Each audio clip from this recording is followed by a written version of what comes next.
व्यवसायात्मिक बुद्धिरे केह कुरुनंदन बहुशाखा ह्यंतनाश्च बुधयो अव्यवसायिनाम।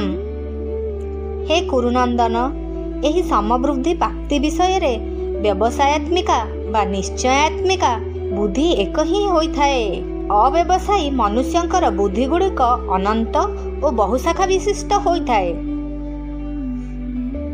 व्यवसायात्मिका बुद्धि रे केह कुरुनंदन, जो समता प्राप्त करने कर्मयोगी साधकंकर ध्येय बा लक्ष्य, से समता परमात्मकर स्वरूप। अंतःकरणर समता से परमात्मा स्वरूप समता प्राप्तिर साधन। अंतःकरणर समतारे संसारर अनुराग प्रतिबंधक।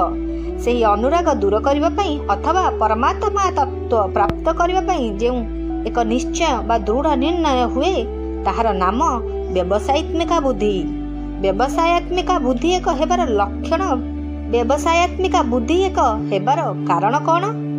कारण एथिरे सांसारिक वस्तु पदार्थ इत्यादि कामनार त्याग हुए। धन कामनार त्याग हेउ बा मान सम्मान कामनार त्याग हेउ, त्याग हेउची एक, किंतु ग्रहण करबा पई अनेक जिनिस रहिछि। कारण गोटिए गोटिए जिनिस भली भिन्न भिन्न प्रकार होइथाए। केवल मिष्टान ही अनेक आकार प्रकार होइथाए। तेणु एगुड़िक कामना मध्य अनेक और अनंत। गीतारे कर्मयोग और भक्तियोग प्रसंग रे व्यवसायित्मिका बुद्धिर वर्णना अछि, किंतु ज्ञानयोग प्रसंग रे व्यवसायित्मिका बुद्धिर वर्णना नहीं। यार कारण है ज्ञान जोगरे प्रथमे स्वरूप बोध हुए एवं परिमाण रे बुद्धि स्वतः एक निश्चयात्मिक होइथाए। मात्र कर्मयोग तथा भक्ति जोगरे प्रथमे बुद्धि एक निश्चयात्मिक हुए और परे स्वरूप बोध हुए। सुतरां ज्ञान जोगरे ज्ञान ही मुख्य एवं कर्मयोग और भक्ति जोगरे एक निश्चय ही मुख्य। बहुशाखा हत्यास्ताश्च बुधयो अव्यवसायिनाम।